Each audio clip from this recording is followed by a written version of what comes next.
Hello everyone, we will be talking about facilitated diffusion. First, what does it mean?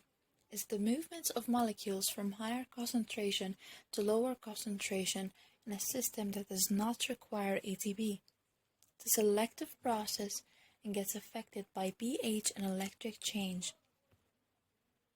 These are some factors that affect it, like temperature, concentration, diffusion distance, and size of the molecules.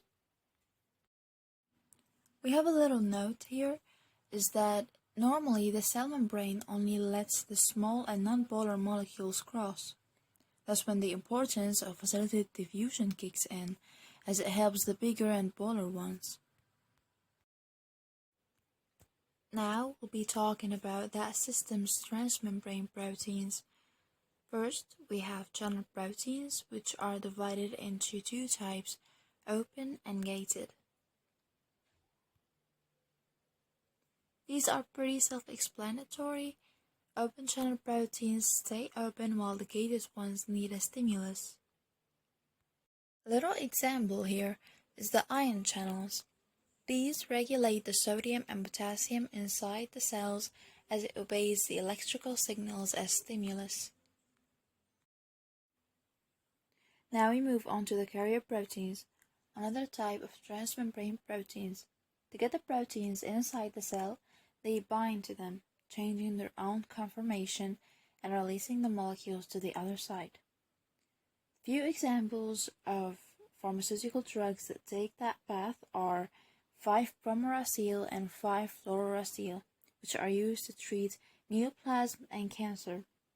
Levodopa for Parkinson's and the absorption of B12.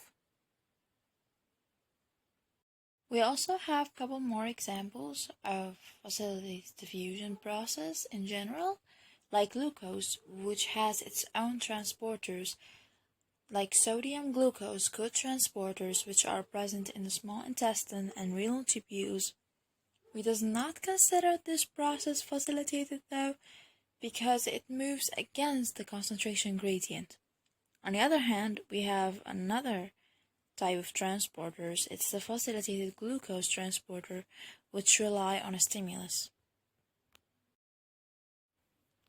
Another example is aquaporins, which transports water.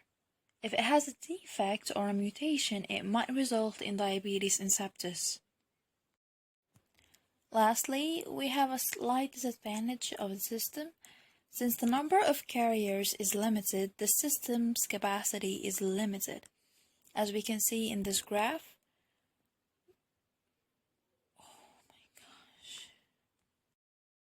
the higher the concentration of the drug, the higher the rate is, until a point where the system is saturated. And as we can see, we don't have that problem with simple passive diffusion. Hence, administration of large doses of drugs that rely on facilitated diffusion, like vitamins B1, 2, and 12, is irrational. Thank you.